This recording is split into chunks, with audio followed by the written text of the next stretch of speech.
Welcome to Edge of the Rabbit Hole. I am Mike Ricksecker, author and ghost historian, your host for the evening, as well as my hostess, my co-hostess, Vanessa Hogle, and our chat shenanigator, Shana, down in the chat room. We have special guest with us tonight, Coyote Chris Sutton. He's been on here before, great friend of ours. And Chris, welcome back. Thanks, Mike. It's great to be back on. And Vanessa, it's always a pleasure. Yeah. Right back at it. Take care of a little bit of housekeeping here so far. I know Donna has the White Rabbit Notification Squad going on, so whatever she has you White Rabbits doing, do your thing. So we do appreciate that. And that's a YouTube thing where they've had some issues with notifications, so got a little squad put together to kind of push that out there and let people know, because some people haven't been getting the proper notifications. So there you go, whoever's part of that. Vanessa, Appreciate it. Yeah. Vanessa, I'm trying to think if we had anything else to bring up here real quick before we got into everything with Chris. Just reminding everybody that it's 2 months pretty much from yesterday that we're going to have the Paranormal in Alton, Illinois. Myself, Mike, and Coyote Chris. Yep, Chris is going to be there. Chris will be there along with an amazing lineup of speakers and vendors. So if you haven't already gotten your ticket, rest assured we have a link for you to do that. If you go to Haunted Road Media's Facebook page, web page, contact Mike or myself or Shana, we can all steer you in the right direction. The tickets into the Paracon, guys, are $5. Yeah, pretty inexpensive. Pretty inexpensive. The investigation at the Mineral Springs Hotel is a little bit more expensive, still about half the cost of what you would pay to go anywhere else. And it's all for a good cause, goes right back into Mineral Springs Hotel, helps keep them up and going. We'd love to see all of y'all there. We better see all of y'all there. I hope it all nasty. Yep, absolutely. So, yeah, that is June 9th. And yeah, we just made those admission tickets available, so you can get those now. Prior to that, it was just the vendor spots and the investigation tickets, but yeah, everybody can get in there now. So yeah, and it's $5 at the door anyway. So even if you don't have a prepaid ticket, you can get in. It's not a big deal. Yeah, just come see us. We love you people. Yep. All right, I guess that's it. Oh, and the other thing was that through tonight, the T-shirts and the hoodies as well. Anything out at Spreadshirt is 15% off. So Spreadshirt, it's shop.spreadshirt.com/hauntedroadmedia. And I have, I don't remember what the code is offhand. Yeah, I posted it on the Haunted Road Media Facebook page. Hang on a second. I'll grab that real quick. So, Vanessa, say something. It's dead air time. Oh, yeah. I'm sorry. I was reading everybody's stuff in the chat. Yeah. For those who live too far away, we understand if you can't make it. We truly do. This is our first. I'm sure it won't be our last. So, it'll happen one of these days. We'll get to meet everybody. But for those who are closer or can make it, we are super excited. To be able to see y'all. Yeah, okay, so the code for the T-shirts, the promo code is 15 for you, so it's 15 FORYOU, and that's shop.spreadshirt.com/hauntedroadmedia. So, and there's a $10 super chat from Dawn Spooky Spectacular. She says, "My favorite paranormal show, hugs." Well, thank you very much, Dawn. We absolutely appreciate that. Yeah, you guys are amazing. So now, I guess without further ado, we should bring in Chris. So, like I said, we've had Chris on before. He's a shaman. He's a paranormal investigator. He's a great guy. I would even call him a teacher, because Chris, you hold a lot of classes and whatnot. Yeah. So so welcome back. Great to have you. Well, thank you. It's great to be here. It's always great to be on the edge of the rabbit hole. And I love the allegory there. That's so great. I'm a big fan of that. Yeah. Because, it's like I always tell people, you go on the rabbit hole once, man, that's it. You're in this business for life. That's right. So, that's right.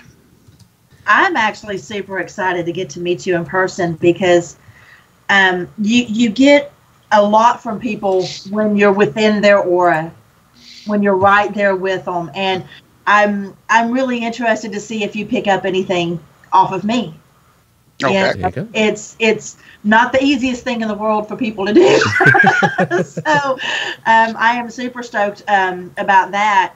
And there is Tom McNicholas with $15 super chat. Thank you very much, Tom McNicholas. So, All right, Tom. Super chat superstars in the house already. Thanks, guys. Absolutely appreciate it.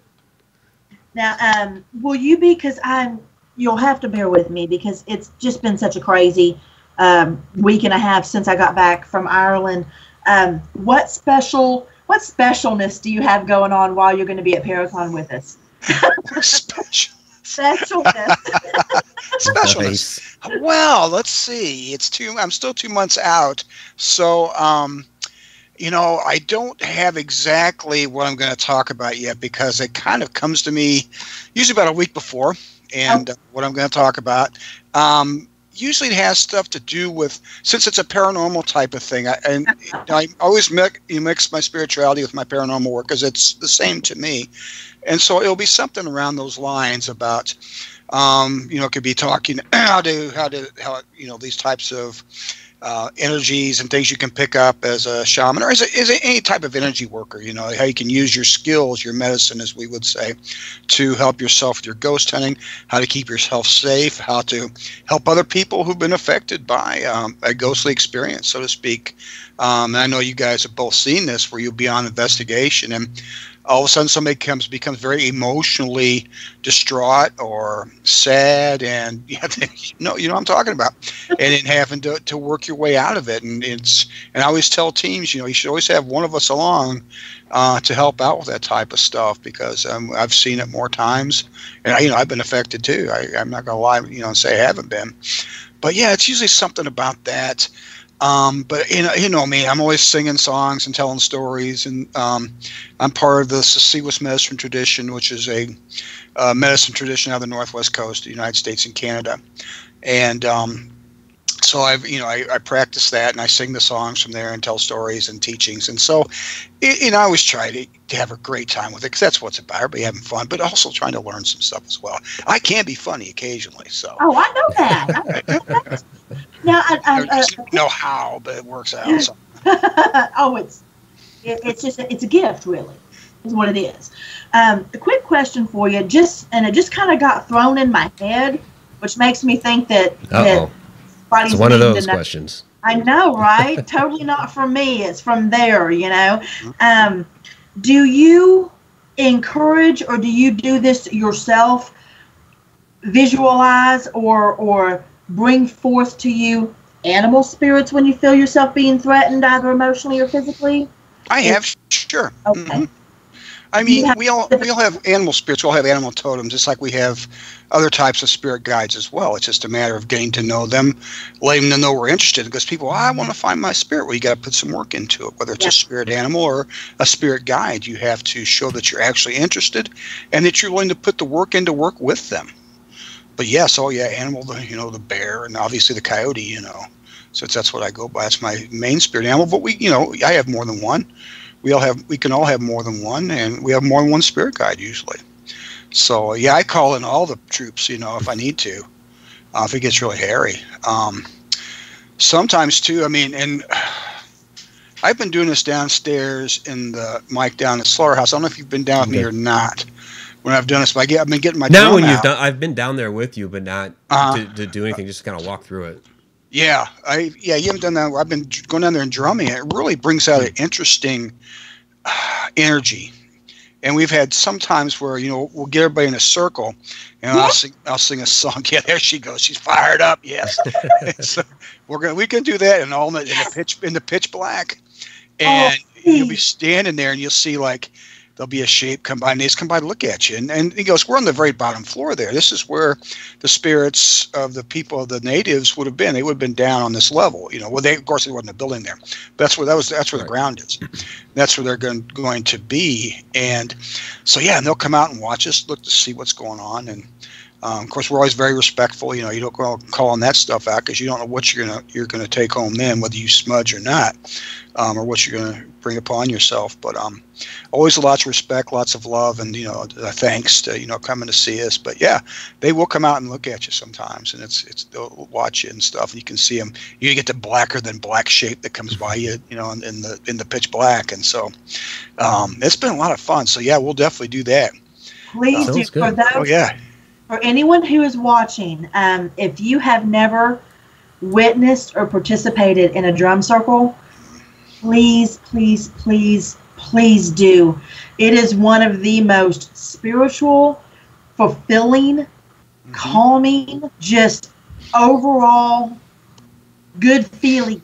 It is. Oh yeah. That you can possibly. Yep. Well, and I might be a little obtuse here because I actually don't know a lot about the drumming except that it exists and there's something spiritual about it. So, to inform me and as well as any viewers who aren't aware, so what exactly does the drumming do? Are there different drummings for different situations? What's going on? Yeah, there certainly can be. When you start a circle, a lot of times, and all traditions are different. You've got spirits that reside in each direction. In the tradition I practice, and also I used to practice the Lakota, the Sioux type of medicine years and years ago when I first started this. But initially you drum to the 4 directions. And so you let each group of spirits, the grandmothers and grandfathers, the spirit helpers from those directions, know that you're there, that you're inviting them to come to the circle. Now, I don't always do that downstairs. A lot of times I'll just sing a song. Now, the song itself, it just depends. I know what song I'm going to sing when I get there because something tells me this is what the song I'm going to do. Sometimes I'll use a Lakota song, so it's sung in sort of in Sioux. Not that I'm not fluent in Sioux whatsoever, but I know some of the songs and things like that. And it just depends on the spirits, what they'll hear. But they generally pick up on anything that you do. So usually a slower beat, I will use that when I'm doing this to where I'm calling the spirits. So I don't raise a bunch of hell at the drum. That gets, it's not the appropriate way to do it. It's more of a solemn type of beat, or more of a solemn type of song. And that's befitting of the situation. If you're doing healing work, then you're going to do something a little bit crazier, maybe get the energy going around and stuff like that, and get everybody dancing and things and that sort of thing. But in this situation, it's more of a slower beat and a slower type of song for the most part. It can change. It just depends. Sometimes they'll tell me what to sing, and it's like, okay, and I'll sing what they asked me to sing. But yeah, there's definitely the drum. It also sets the mood for the people that you're with, that the folks are getting. If you're all in the dark and stuff like that slow drum beat going, everybody kind of gets into the mood of what's going on. And that's a big part of this type of work is getting people, their energies in the right spots so they're ready to accept what's going on and it's calming. Drum beats affect your brain. And I know this firsthand because when I first had my first major spiritual experience, I was at a powwow at a warrior's dance called a gourd dance. And that's the first time I realized that there was a spirit world, because I had one foot in this world and one foot in the spirit world. And that was very intense, too intense for something like this. This is where the energy is going to be nice and easy. And it's not going to agitate any of the people in the circle or any of the spirits for that matter. And so it makes the ambiance very nice, and the energy is very inviting for both the people standing there and also for the spirits to come and visit us. I did a place down in Missouri, a place called Valley Mines. It's not a very well known place, but it's haunted as hell. And especially got this house from 1749. It's the second oldest house west of the Mississippi. But we did a little outdoor thing. It's really the first time I did it, and it was like the year before last. And we had trees moving and the whole 9 yards, and the spirit lights were dancing around. It was just incredible. So you never know what's going to happen when we do this kind of stuff. So yeah, but there is a difference. Yeah, in the drum beat, that's a good question, my guess, that there is a difference. It's like being enveloped in a heartbeat. Mm-hmm. That's indeed. That is the best way to describe it. It's like being enveloped in a heartbeat. Yeah. And it's not like you're in the car and the guy next to you is playing his bass way too loud, which sometimes is fun. Sometimes it's okay. different. It becomes a part of your blood. It becomes, you can almost feel your heartbeat change to the beat of the drum. And it is just absolutely amazing. And I mean, I've told people this so often that music plays such a huge part in what we do. Oh, yeah. Yeah. To open up lines of communication. And there is nothing, to me, more powerful than your own energy creating another energy and it meshing well together. That's the human hand, the drum, and the music that they make.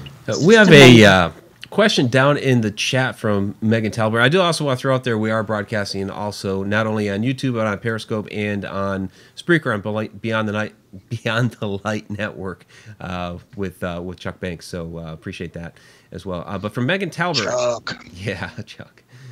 Chuck is also going to be there. That's right. Chuck's be with us. But this question is from Megan Talbert. Coyote Chris, do you drum during investigations? Do you recommend a type of rhythm to create energy and another to release it when done? So I guess it's kind of two questions. Good question. Yeah. I have done that. I don't do it frequently. I do it mostly as a I'm going to get to the whole meat of it, Megan, because that's a great question. Kind of what I'm getting into, something I'm going to be doing a lot of it this summer, is doing some stuff outside, because I find that a lot of these places that are haunted, there's no reason why they're haunted. For instance, for our school up in Iowa, there's no reason why that school's haunted, but it's haunted as heck. I've been in there.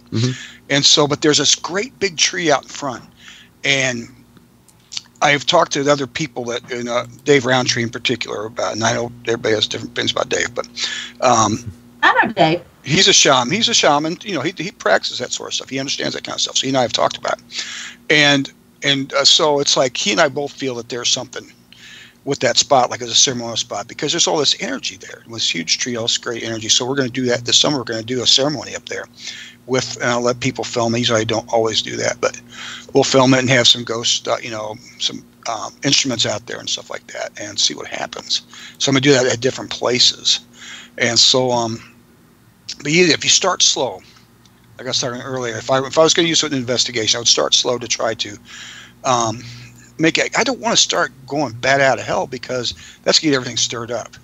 And you don't know what you're stirring up half the time. You don't. I'm going to start slow, and then if I want to end it, or if I want to, sometimes you have to do a cleansing and things like that. If you're trying to get something to leave, I might do that to drive it. I also got this big ass bell that I use sometimes, and it makes a big noise, and it breaks that.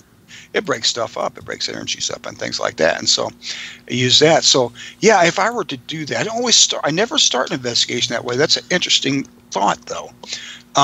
Because usually I'm with other people and stuff like that, and I don't like to do just throw my thing around, and everybody try to pick up after that. Which is why I normally do this kind of stuff outside. But I, except for at the bottom of the Mineral Springs. But yeah, I would start with something slow to try to see how the spirits were. Most time the spirits are pretty cool, and so that's going to attract them, and in a nice calm way. And they're attracted to that sort of noise. And so yeah, but if to end it, I would probably go fast. That's a good way to end something, is to sometimes you end a song. Wait a minute, hang on for a second. Okay. While he's doing that, I think he's gonna get us something. While he's doing that, I'm going to go ahead and remind everyone, just with what Chris brought up with the bells. A lot of people don't realize this, but bells are actually very good for clearing the energy in your home. Whether it's one a little tinkle one that you hold like this, or have one hanging that you hit when the energy feels heavy and thick in your home, do that, and it will clear that out. It will help to clear that out. So just a good food for thought. Yeah, that's exactly right. Okay, see, I got my drum out. There we go. So, I can't do it too loud, because I think Mrs. Coyote's asleep, so she goes up early in the morning. But, it'd be something. To start, if I was going to start so like that, and Vanessa mentioned earlier about the Mother Earth, and that's why they drummed it initially, is because it mimicked, that was the heartbeat of the mother. They replicate that. If you go into a sweat lodge, you got that. You're enveloped in the womb. Yeah. And some people say it's like a rebirth when you do a sweat lodge or an Ipi ceremony. So, but yeah, so I'm starting you. Something like that. And then if I'm in, I'm going to go. something like that to end it. A little longer and drawn out and whatnot. But so that's also how you end a shamanic journey when you're drumming, is that you do that. And shamans, a lot of times, that's one of the ways you do a journey is to drumming, but you always end it by boom, like that. You're back. So explain what a shamanic journey is. Ah, wow. I know that's probably a big question, but you threw the term out there, and I'm just thinking there's probably people that don't know what that is. And I did. That is a good question. So you got a couple of days. We'll go right through the steps. So, I mean, you guys will walk out of here at 4:00 in the morning. I'll be shamans and stuff. But anyway, because it's basically what it means is part of the traditionally, and and there's no one shamanism. In North America, there was 500 something Indian tribes. And so you got 500 different variations of shamanism. And some of them are small variations and things like that. You go to Europe, it's even different. But the basis is, as part of the shaman's role with the society, with their culture, with their tribe, is to journey to the spirit world, to talk to the spirits, to get help. It can be like a divination thing. You're trying to find out what's going on. I might be wanting to heal somebody. And I want to know what I need, what medicine should I use to heal them? What should I do to heal them? Anything like that, or just to go and commune and say, and this is where you can also meet some of your spirit animals as well. That's where I met Bear was in a journey. Bear, I think of Bear when I do healing work. And so that's my bear medicine part that comes out through that. But what you're doing, it's almost like, if you look at the core shamanism that, the Foundation for Shamanic Studies does, and they're on the internet. It's kind of interesting stuff. That's what you call core shamanism. They've kind of taken stuff and boiled it down. And so what they talk about is you imagine a place, and that's your place to go into the underworld. So you imagine yourself going down some stairs, and you create this this place. It could be anything you want to. It could be a sunny meadow. It could be a cave. It could be a forest. It's whatever you want, wherever you feel comfortable with. And this is what makes it kind of work, is that are you going there physically? No, you're not going there physically, but your soul's going there. Party is going there. Right. And you want to be comfortable. And that's the thing about the energy, about the medicine, is about it does what you tell it to do. If you believe in what you're doing, it will do that stuff. And so you are going to the spot because you made it. I can create stuff like that with energy. It's no problem. So with you drumming, in my case, I use a drum. Some people use a haishka, and I always never pronounce that vine juice out of South America, which is a hallucinogen. Grandfather peyote, they'll do that. There was supposedly a shaman in Siberia that would hit himself in the leg with an axe until he got so out of it. You would drain. Then you used to hear all kinds of crazy stuff, and but then that's whatever you need to get you into the spirit world. And with me, it was drumming. That's how I learned. It was through drumming. What my teacher taught me, and so to do all these things. It's almost like guided imagery in a way. I mean, you're guiding yourself. There are certain rules, like you got to always. And you don't look down and see yourself. You're looking out at what's going on there. You're not like an observer. You're actually there. Some people try to do it that way. That's not how it works. You're supposed to be looking out. It's through your own eyes, not as an observer seeing yourself. And I always teach people when they first do it, just to go in there and just kind of sit around, and look first, and don't talk to anything, because you never know what you're going to run into down there. There are it's like the spirits. It's because they're dead doesn't mean they're all wise. Right. There's some people full of shit who are dead there, so they're alive, and so Well, I mean, they're pretty much the same as they were in life, and if they were an idiot in life, they're probably an idiot in death. Yeah. Sorry. That's my. No, that's true. I agree with that 100%. But yeah, I mean that's how a shaman goes about meeting with the spirits and things like that. Now, can they come to you in if I'm sitting here and I can feel a spirit around me, then ones come out to. But those are my spirit guides and things like that I can feel like I've got somebody, my great grandmother, I can tell by her touch, how she feels, and that type of thing. And there's a couple others that I know. Nice. Hey, we do have a question. It was from a while ago, back up in the chat. From Tom, do people get mad if you do a drum circle during an investigation? I would always ask. I would never just do one. Yeah.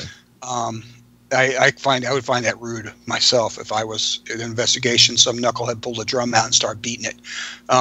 With I always ask, or right. We'll make it. Or if I'm one of the people who's putting it on, one of the guests, or one of the talents, for lack of a better word, or lack of talent, but who was there, I would say, hey, they want to go with me, and we're going to go do this thing, and that's and they want to go, that's fine.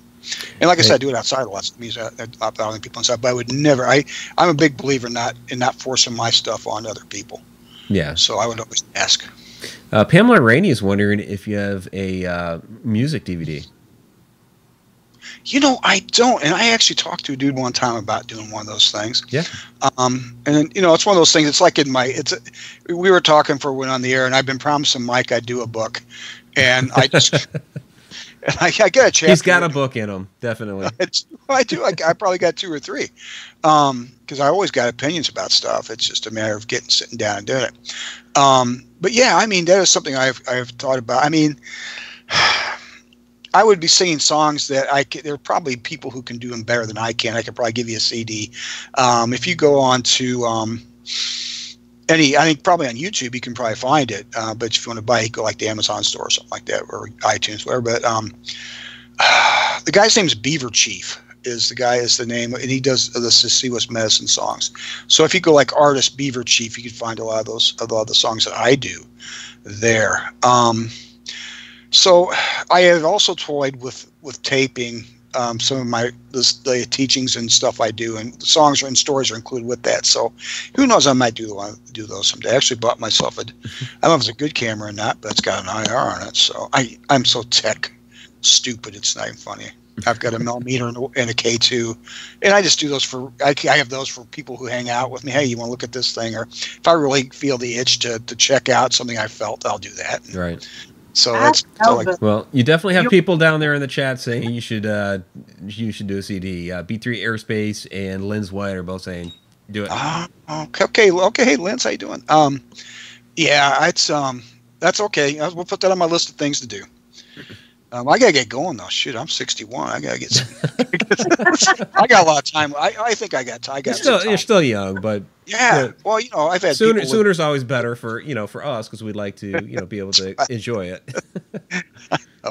If I could retire and just do all this stuff, I'd love to do it. So maybe someday. Preach. That's all I'm asking. A little bit of laundry. It never killed nobody. Good gravy. Yeah. So I've been asking a bunch of questions here, Vanessa. You got a couple? Well, shit, I did. I'm trying to think of what it was. Is it just when you're doing something like that? I already explained when you went to get your drum about the bells, and you heard that. Mm-hmm. Do you have any other, like the flutes or anything that you use to kind of calm the energy out? Do you use any of those, like the little wooden flutes? Yeah, I know what you're talking about. No, I'm not a flautist. I'll be honest with you. Flute music just bores me to death. I swear to God, and I apologize, but it's true. Real talk, no BS. That's right, no exactly. BS. And my energy is more such that it's more. I'm not always the most calming person. I'm a calm person, and Mike knows this. I don't get riled up or anything. But for some reason, when I get around, some spirits don't like me around. And so I'm not known as calming spirits down necessarily. So I've actually had mediums say, could you walk out of the room so the spirits will come out? Wow. Because because part of what I do is I go after negative spirits and to get them to leave people alone. And so, you kind of get that. You have that aura about you, that energy about you that they pick up on. In fact, we have a question from Judy Wilson here. How do you handle nasty spirits? Oh, I got all kinds of stuff for them. Like I would handle anything else, I would guess, Judy. It's like I wish I could say, well, I do this and do this and do this. And I always carry smudge with me. I carry a stick of white sage, or I've got cedar, and I've got other stuff. Just depends what I feel like using. But I try to negotiate, because usually if they're bothering kids, I really get pissed if they're bothering kids. That really hurts me. I know a lot of adults who've actually bought some nasty stuff, and it's basically becomes, okay, you know, it's time to stop this stuff. And I mean, and I'm not really scared of too much, and so that helps. So I mean, because you've got to go in there and you've got to say, you just have to be assertive. So we're not playing this anymore. I'm not going to do this anymore, and I can swing some energy. I'm not going to lie, and I will, you know, and I will put that energy out there to try to force them to move on. I don't cross people. I'm not sure if that's possible or not, but I just prefer to say, okay, let's. I mean, I might do a house cleansing, stuff like that, but you try to get them just to move on, leave the folks alone. But I will start at the very bottom of a house, in the basement. I use some type of smudge, sage or cedar. I use candlelight. I use sweetgrass a lot, you know, and I carry a thing of black salt with me, seal the rooms off. But the sage cleanses, the white light brings in the light of God, the light of spirit, and then the sweetgrass calls in the good spirit, the protecting spirits, because you're asking their spirits to come and protect them. That's a big part of it right there. Is getting there. You know, if you knew your spirit guides, they will come and help you with these things. But you know, when you're doing this stuff, you got to believe it. You just can't swing the sage around and say, you know, be gone. Yep. I mean, I'm going there. I'm very assertive. I'm saying, you got to go, and that energy goes out like that. I got grabbed. I was at Mineral Springs about a couple months ago. Dave and I were. Dave Nunnally's one of the co-owners of It's Raining Zen, the shop that's sponsoring a lot of this stuff.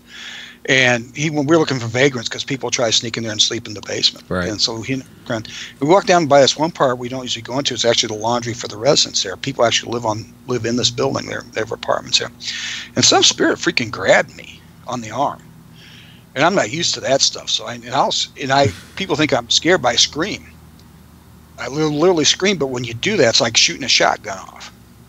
Blah, boom, all that stuff. And I let go too. Being startled is different than being scared. That's exactly right. Yeah. But yeah, that's the thing, is that that spirit, and it's not my energy; it's energy that spirit gives me, and so I mean that's just kind of what I'm supposed to do, and so I do that, and basically it's using those cleansing agents, and bring in the light of spirit, and it's all coming through your heart the whole time, and I always teach the people I'm helping out. I teach them how to do it. Because it's going to mean so much more if it's coming from them. Yes. And I don't want them out there all the time. I always teach people that this is your house. You got to take over. You got to be in charge. Mm-hmm. And like you said, it's a matter of believing. And Vanessa just backed that up. And I know we've talked about it a number of times on this show. Because we get questions all the time about what object, what device, what special salt or herb or what have you. What religious symbol, It's like whatever it is you have faith in. You could have faith in this coffee cup, and it could probably do something. You can put Legos in front of the door. Yeah. After you cleanse it. But it's what all they are is tools. They are helping us manifest what needs to be manifested. We want to manifest, and we need those visual aids to do that. So I'm using sage. It's cleansing it, but if I put my energy behind it and my belief behind it, it's making that happen. Now, sage has good properties all by itself, and that's been proven. The white light's just a white candle. No, I'm asking spirit. So that white light's a signal that this is what I'm asking for, and this spirit to come into the room. For God, how do you want to put it? You can say God, the Holy Spirit, doesn't matter to me. I've got holy water in my bag too. I'll use that if people are more comfortable with that, whatever works. Yeah. But I believe, and that's what matters. Well, these are just tools. Mm-hmm. If I get caught without them, I can still go. I mean, exactly. Yeah. So we have a couple more. Did you see the one about? There's a couple. I don't know which one you were looking at. Let me go ahead and get this out there before I forget. I cannot find it, so I can't remember who asked this, so I do apologize. Y'all know I love you. But they were asking, when you're drumming, when you're doing something of that nature, do you find that it has a different effect on, I hate to use this, but regular spirits as opposed to Native American spirits, or do you find that it kind of levels the energy out regardless of what their background is? Yes to all three. That's a great question. Because I think, for the Native spirits, it has a meaning to it because of the drum. They would be, to me, it's more extra attractive to them. In my opinion, I mean, that's how I feel. Now with other spirits, yeah, I mean, it would be attractive. I mean, I know other ghost hunters who try to get things going off camera, or if they're shooting, they'll use something like that to try to get things moving. So a friend of mine in England called it sonic driving when you use these types of things to call spirits or to that type of stuff. And let's see, what was the other part? Oh, and what was the other part of that question? We've already covered whether or not it affects a regular spirit as opposed to Native American. We've already covered that. And it does chill the energy out. I think so. Chill the energy out. Yeah. If you keep it at a steady, not a real crazy beat. Yeah, and kind of in conjunction with that, there was a question out there from Tom. Can you call a specific spirit by using a certain beat? So I think that's all kind of the same thing that we're talking about here. If you want to call a certain spirit, I mean, and I think it'll help you, but call that spirit. Call it, unless you're summoning, the dark ones. Yeah. But you say you want to talk to a certain spirit, and ask for them to show up. And then there was a one of my teachers. This was 25 years ago when my first teachers, when I was walking the Lakota path, and one of the biggest, I don't want to say biggest, but one of the coolest medicine men, or the guys, one of the most powerful medicine men, his name was Frank Foolscrow. And this guy, I never got to meet. Foolscrow was dead before I really got into this stuff. But this guy had known him and had learned from him. And he said, he goes, Foolscrow will come and sit with you if you ask him to. Because at this point in time, Sitting Bull, Foolscrow was the keeper of Sitting Bull's pipe, his actual pipe that Sitting Bull had owned. Foolscrow passed it to my friend, one of my teachers. And so we had smoked it. So, we had that connection. I had smoked the pipe by then. And so, but I think he would do this for anybody, even without his connection. He goes, if you ever want Foolscrow to come and sit with you, put a chair next to you and ask him to come sit with you. And I tell you what, he will. You feel something sit down with you, and it's a real calm, powerful energy. And it's like, gotta be Grandpa. And so, you ask a certain spirit. I know I've worked with people who've lost a parent suddenly. And they want closure because they didn't get to talk to him, or they were estranged or something like that. And I tell them the same thing. I said, get a chair, get a nice quiet room, make sure everybody, the dog and everybody else is out of the house. Sit down, meditate, and then ask for whoever you want to come sit with you. And I've had more than one person. Most of them will say, Chris, I did that, and I felt something there. And then they would talk to him. They would talk to him and, say what they wanted to say. And they felt so much better because they sat down, they believed, and they called, and it worked. You just said the most important word right there, is that they believed. Mm-hmm. Because I've told people that so much. I'm like, you have to not only want it, you have to believe it's actually going to happen. And when it does happen, for the love of whatever deity you pray to, please don't rationalize it away. No, just accept it. Accept the gift, enjoy it, learn from it, and maybe you can do it again someday. Who knows? But don't rationalize it away. I spent a lot of time wasting time doing that kind of stuff. Even though I was learning things, because you start thinking about, I didn't grow up with any kind of religious or spiritual background. My parents were Unitarians, so we didn't, Unitarians are not, they're more into philosophy and things like that. Mm-hmm. Good people. It's a good philosophy, don't get me wrong.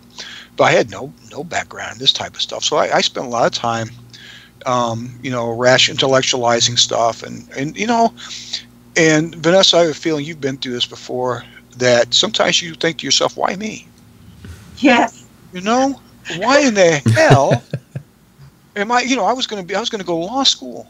I was going to take the test whole 9 yards, and all of a sudden, I go to this freaking powwow, and all of a sudden I'm all I care about is finding getting on the spiritual path. Well, and that's what a life changer. And you do. It's like, and then it's like, well, no, I'm not worthy of this. And you go through that period, and you've got to get over that. And it's the same thing. Like, you got to believe. And after a while, I said, and I got, I had some bumps and bruises along the way because I was stupid. And it's like, and it's like, okay, you showed me again. Once again, I'm being, I just need to accept it. And so I said, okay. Each person that has been, I don't want to say given this gift because it implies that others can't have this quality as well. Oh yeah, no. But for the sake of argument, I'm going to put it that way. Those who have been given this gift were given it for a reason, and the reasons aren't always pretty, okay? You could have had serious trauma throughout your life, and as much as that trauma was painful, it might have given you the insight and the ability to be able to communicate with spirits who went through similar situations, and to do it without bias, without judgment, and to be able to actually provide some good. And so I learned a long time ago not to say, why me? It took a lot, though. But I did learn to finally say, you know what? I'm up for the challenge. Because that's what it is. It's a challenge to be the best you possible. Not just for the living, but for the dead as well. Right, exactly. I mean, we all have gifts. We all have medicine. That's in our tradition. That's what we say. We all have a gift from spirit, and it could be all sorts of different things. But the thing is, for one, to believe in it and to let it happen, work for it. But the first thing you gotta do is heal yourself. Yes. If you get a gift and you go out and you're messed up. I mean, I went through some terrible times before because I was an empath. I didn't know it, and I worked with some severely damaged young people who were sex offenders and who were also victims. And you can imagine the psychic trauma that they would throw out. And I had no idea why I was feeling these things and seeing these things in my head that weren't mine. And it got very bad. I was very depressed for quite a while. And all of a sudden I find the message. Oh, that's what it is. But see, now I can help pull other people through that when they go through that stuff now. And when we go through those things, let's always tell people, yeah, he went through hell, he went through some shit. But now that you've realized that this is not you, that you are past that, you can fight back and you can put your life on a good course. You're here now to help other people who are in the same boat you were in. Absolutely. You don't waste that experience. It sucked, but it made you. It also toughened you up in a way, but don't waste it. Help somebody else help them get out of it quicker. That's so true. I mean, I've been through some shit in my life. I mean, I'm a rape survivor. I've lost 6 babies. I've been beaten and put in the hospital. I've had so many horrible things happen to me, and this is going to sound really crazy, and I don't think a lot of people believe me when I say it. I wouldn't change one moment of it. I understand. Because I couldn't do and achieve what I have today if I hadn't have been through all of that. I wouldn't appreciate it today. A lot of that pain shapes your character, and you can use it to help benefit others. Where, from your pain, everything that you've experienced, you can use that in turn to help others who are now currently going through that same thing. That's right. Absolutely, absolutely. So, I know there's people in that chat room who are listening to this and have gone through some of their stuff in their own life, and I mean it for everybody who can hear that. Yeah, you can get through it, and you have a gift from spirit or from God. Use it, heal yourself, and then go out and you help other people. Yep. Help them get healed, and that's what it's about. That keeps healing you. It continues the healing process. It does. Yep.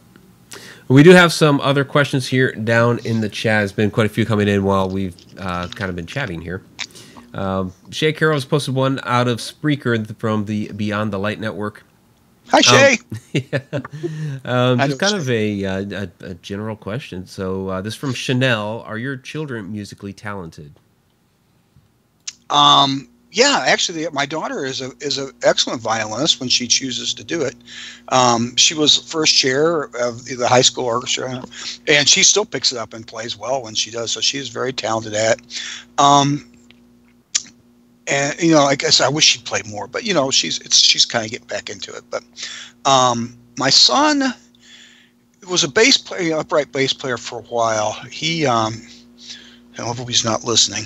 He can actually sing halfway decently. So I mean, he and I actually did a musical together We did Jesus Christ Superstar a few years ago, and I was pilot, and he was one of the guards, and we got to exchange a line, so that was kind of cool. Nice. That's awesome. Yeah.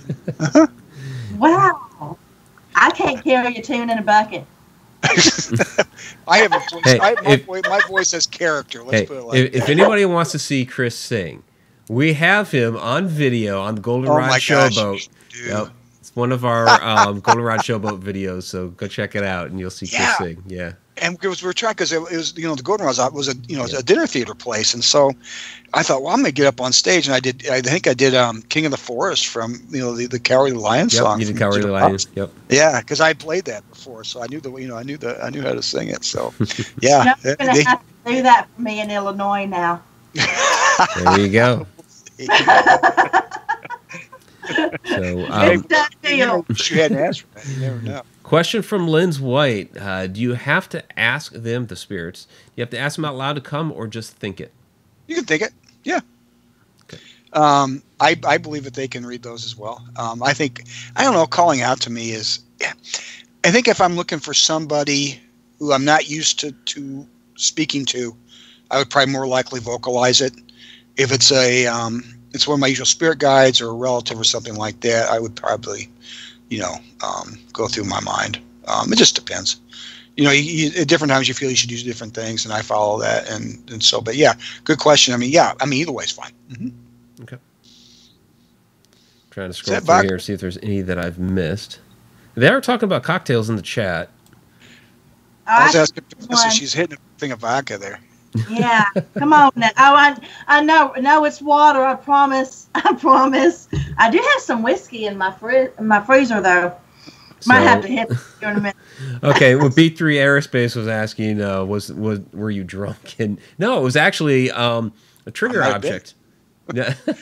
It was our Ghost of the Goldenrod event. You were doing it as a trigger object to see if by performing on stage it could maybe entice one of the maybe former performers, or maybe even get like a little applause from maybe even Captain Minky or something like that.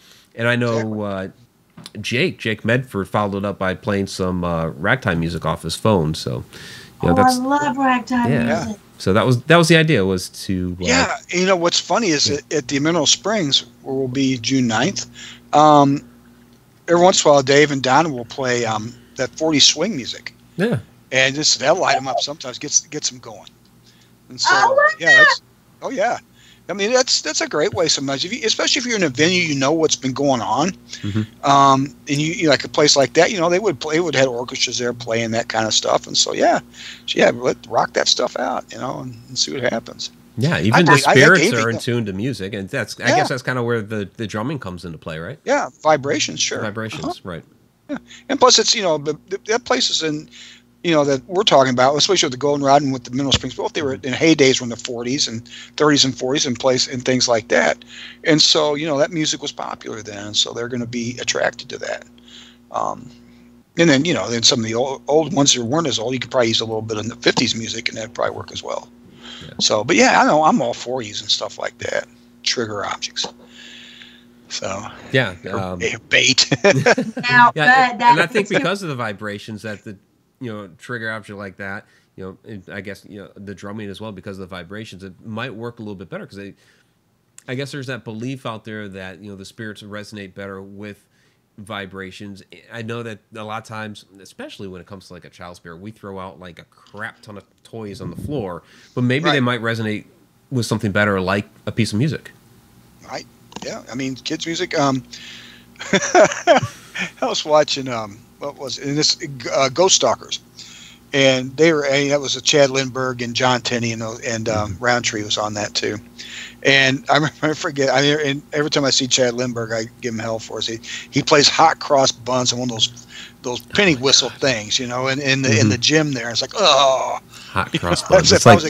I'm surprised they didn't kill him. Yeah, that's like one of the first things that you learn when you're learning a musical instrument. Like when I was first learning guitar, I remember like on a single string, or maybe it was on two strings, playing that like over and over. Yep. And smoke on the water, but yeah. A question from Judy Wilson: was it hard to find out who your spirit guide is? That's a good question. That's a very good question. I can tell you because I've got like 3 or 4, and they're around varying degrees. I will tell you the story about my great grandmother, who's one of my spirit guides, and this is kind of a cool story.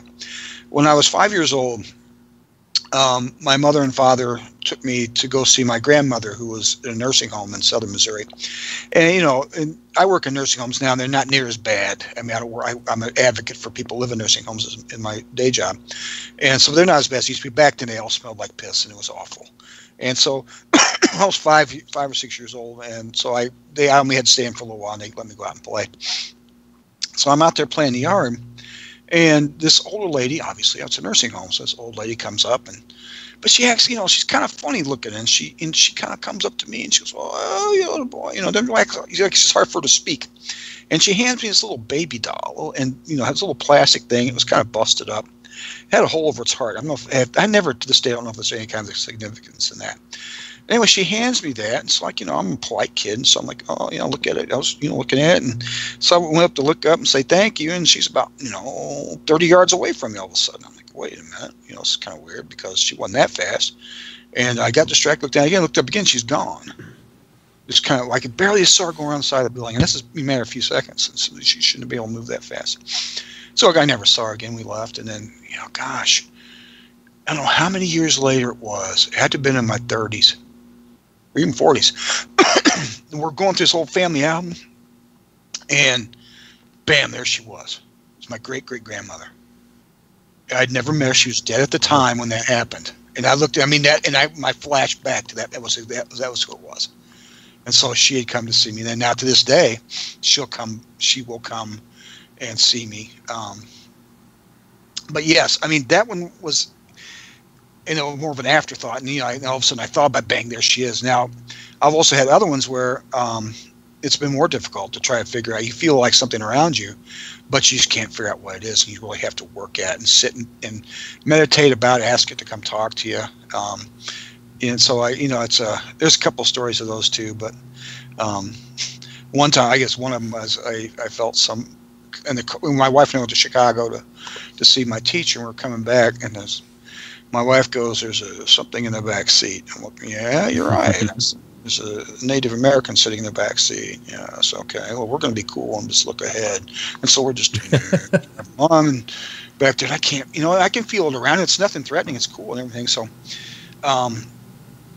and so it's one of these things I don't. I guess I have one of those things I had to end up accepting. So I'm sitting in 2 weeks later, I'm sitting in a stoplight, and some guy in a crappy-looking Mustang's making that, trying to catch the light and making that turn, squealing his tires, and I hate that stuff. It just drives me insane. And so I'm like, boy, that pissed me off. I look up, the license plates say Gall, Gall. Okay. Now, Gall, and I knew the name as soon as I saw it, because in history he was one of Crazy Horse's lieutenants at the Little Bighorn. And so I'm like, holy shit, is that Gall? And I get that feeling. Oh, that's cool, man. I'm glad he doesn't come around a lot, but it's not like he's like an important guy and stuff like that. So I'm like, I was just honored that he chose to hang out with me sometimes. So that was pretty cool. But it's weird like that sometimes. Let me ask you this real quick before we hit another one. What do you do if one of your spirit guides wasn't exactly considered one of the nicest people? Uh-huh. One of mine is Saint Germain. Uh-huh. Jacques Saint Germain. Okay, my history's bad. He was the guy who was known as the vampire in New Orleans. Ah, yeah. Okay, so why do you think Jacques would be a spirit guide for you? Because he showed himself to me, and then when I was in New Orleans one time, he took me over and tried to break into his old house. I wouldn't know if I call that. I call that more of a possession than a spirit guide, but he showed himself to me. It was a long time, long time before, and I know he wasn't considered like the best dude, but he's always been cool to me. It's like keep me out of trouble. We all have a dark side. Okay? Yeah. And yeah. I keep mine at bay. I do good. Yeah, but but we have dark sides, and that's that representation of that. And it's sort of like a reminder that, if you see Jacques around a lot, maybe you better change your ways, so to speak. But it keeps us in check. I think. God knows I have a dark side.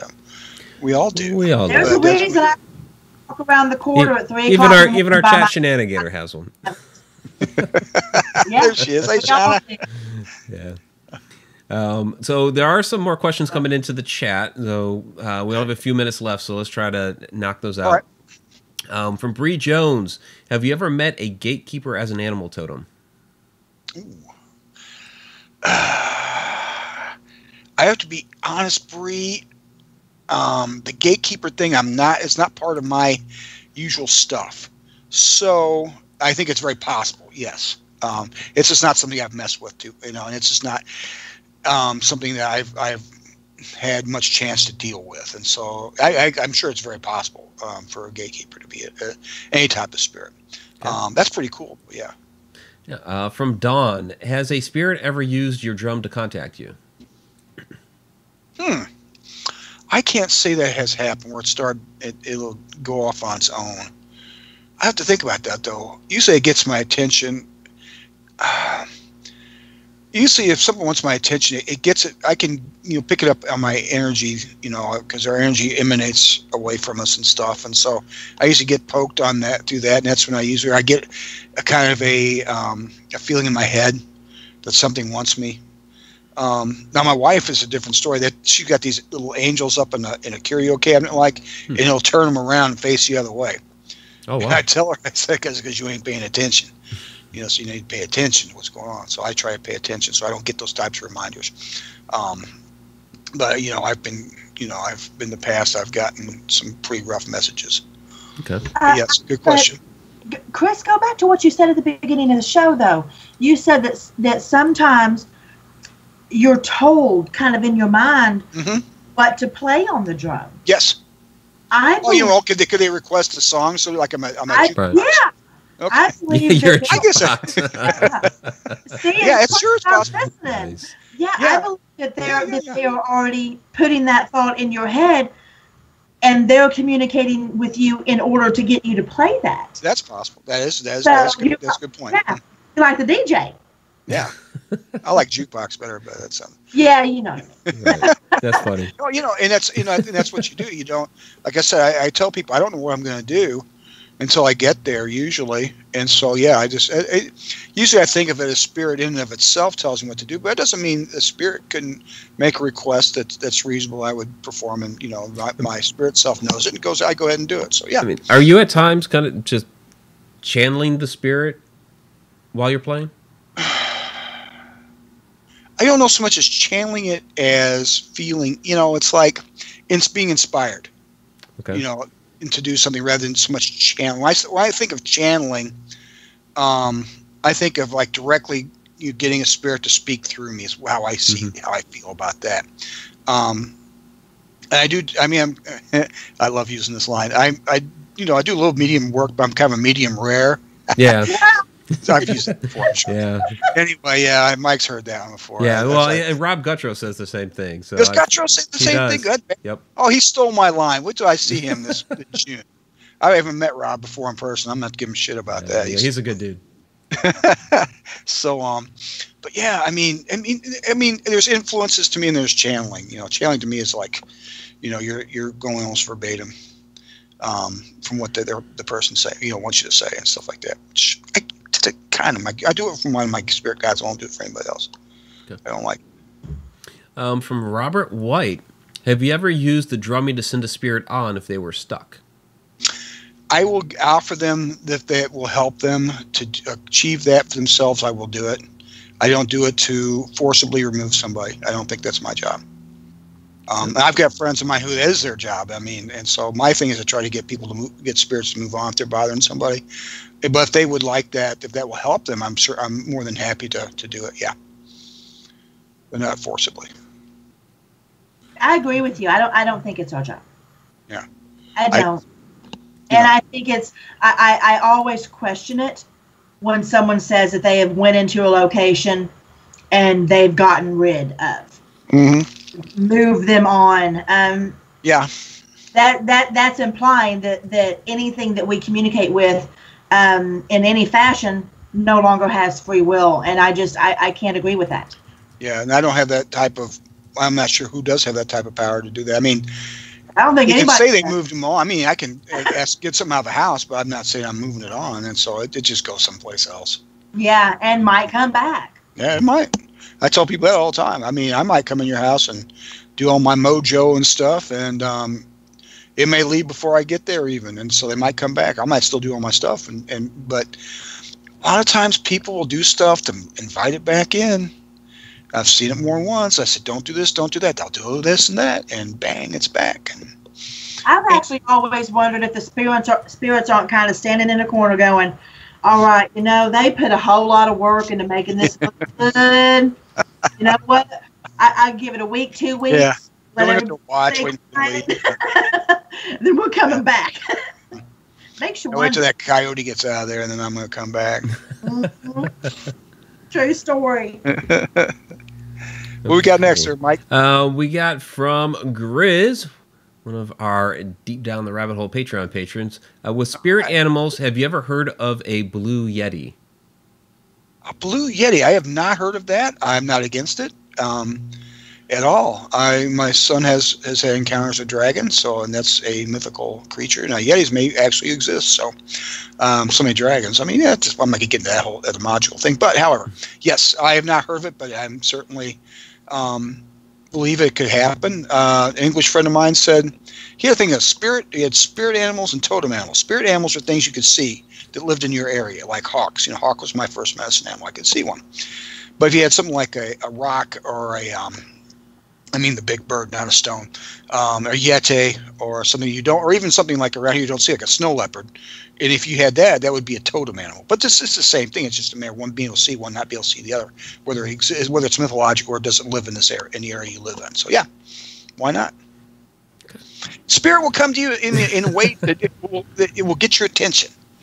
And if that's what gets your attention, blue yeti that's what gets your attention. All right. One up. Well, we are at our hour mark. Actually, a little past it, if you can believe that. I just looked down and I'm like, yeah. I always flew have a great right time. by. Yeah. Too, yeah. Yeah, that was great, Chris. There's a lot of information in there, and I know we could keep going, but we do have another show following this. So. Okay. I got it, man. Yeah, no problem. Yeah. So I want to thank everybody on YouTube tonight, down there in Periscope, and of course on Beyond the Light Network on Spreaker. Really appreciate everybody. Let's go ahead and we'll get on to the shout outs again. Chris, thank you very much for joining us this evening. Where can people find you? Because we talked about the event coming up, but where can people find you otherwise? Go to www.coyotechris.com and you can find my events list right there. My next place I'm going to be in, I'll just do that one because I got a few down the line, but I will be in Mattoon, Illinois at the KarmaCon. It's a spiritual type of thing, and so I'll be doing a little circle and teaching and drumming and singing and then talking all kinds of stuff. And so yeah, that's where I'll be there. I'll be there next Saturday. Awesome. Sounds great. That's at the mall there in Mattoon? No, it's actually it's a community center. They're having Becky switched it from the mall to a different place. And interesting. Like I said, that's not the paranormal one. It has to do with mysticism and metaphysics and stuff like that. And so there I'll be doing my shaman stuff. All right. So now let's get on to the shout outs because I know you guys always enjoy those. So first off, our super chat. Hold it. Beat 3 Aerospace's husband's birthday is today. Happy birthday, Mr. Beat 3 Airspace. Yeah. Mr. Space. Mr. Space. Or is it Mr. Beats? I don't know. I don't know. No, do Space. Beats. Yeah, Mr. Beats. That don't sound right. Yeah, Mr. Space. There we go. Happy birthday. All right, our super chat superstars for tonight are Tom McNicholas and Dawn. Spooky Spectacular. Thank you guys for the super chats. Cool. Also need to throw the shout outs there for our Deep Down the Rabbit Hole Patreon patrons, which are Tom McNicholas, Grizz, Beat 3 Airspace, Zippy Davis, BD Flint, Pamela Queen. Who am I forgetting? No, that was all 6. Okay. I got it. All right. Thank you guys very much. Okay, so now on to the... Well, of course, we have to thank our chat Shananigator, Shana, for shenanigating the chat, and Donna Gorton for doing her Cheshire Cat chat before Shana got in a few minutes late, which is fine. But thank you both. And the White Rabbit Notification Squad, thanks for doing your shares and everything you did when we went live. Appreciate that. There's Chris's little guy. What's his name, Chris? What's his name? I call him Little Coyote. Little Coyote. Yeah, it's like a voodoo doll of me. It's really cool. It's got my. I had a full beard when they made this, and so it's got a full beard on and gray hair. Of course, I colored my hair now. Sometimes gray, but right. Yeah, I will be. That's awesome. I love that. I want one. I can't remember who did it though. I can't remember the name of the company. Yeah, that's pretty cool though. And Donna is letting me know that Bonnie Halpern, our other Cheshire Cat, is here as well. So I haven't gotten up through all the. Sure was. I haven't gotten up through the names yet. So let's get to it. So Lynn's White, Tim Schoen, Chipper Terry, thank you guys very much. Fungi, the Haglin, Melissa Nicholson, thank you guys very much. Bree Jones, thanks for the questions. Melissa. Cheryl Midkiff, thank you very much again. Andrew Cox, as always, we really do appreciate it. Candy Orton, so I know Candy Orton was there. Shay Carroll, Chuck Banks has been in the house. That's the Beyond the Light Network right there. Thank you guys very much. Pamela Rainey, thank you as well. Robert White from Australia, thanks for tuning in. All right, mate. I always appreciate that. Joe Chandler, thanks for tuning in again. Jen K, thank you. There's Zippy. Hey, Zippy Davis. All right. Who else do we have? Rebecca Gardner, as always, thank you very much. Tammy Heisman, thank you as well. And yeah, there's B3 Airspace. And Shauna, this is I guess is the other Shauna, not mine. Who else do we have? Judy Wilson, questions from you. Thank you very much. Diane Hilbert, thank you very much. Who else do we have? Grizz, Yeti Grizz was in the house. X-Group Home Kid was in as well. And interesting name. We had a lot of people in there. We have yeah, a lot of interesting names. Was Charmy Vapes in here? I believe so. Charmy, I think Charmy was in tonight. Yeah, so Charmy at one point was Charmy Vapes and Shits. That was just awesome. Some of the names are fantastic. Oh, I know. Yeah. That's super. All right, so let me scroll back down. I've gone up quite a bit here. So anybody else? Veronica Flores, thank you. And yeah, there's Charmy. Joe Chandler. Joe, I think I got Joe, but yeah, Joe Chandler. I think, Denise Pridemore. Hey, Denise. Yeah. So Denise is going to be there as well at the event, so that's going to be pretty awesome. Yes, she said she's going to be there. Yeah, her and her husband Ron are good friends of mine. Cool. All right, well, I think that is going to wrap it up. If we missed anybody, we apologize. Y'all. We love everybody. Just there's a lot of people in the chat, so we tried to get everybody in there. It's great. All right, so stay tuned. Inside the Upside Down is up next. Got to switch out everything, and then we'll kick into that. So it's going to be somewhere between 10:50 and 11 o'clock tonight on the East that will kick off that show.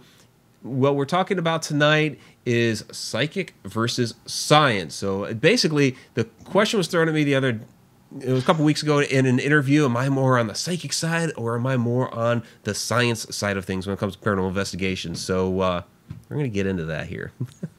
So that comes up next. And Chris, again, thank you very much. We look forward to seeing you. My pleasure.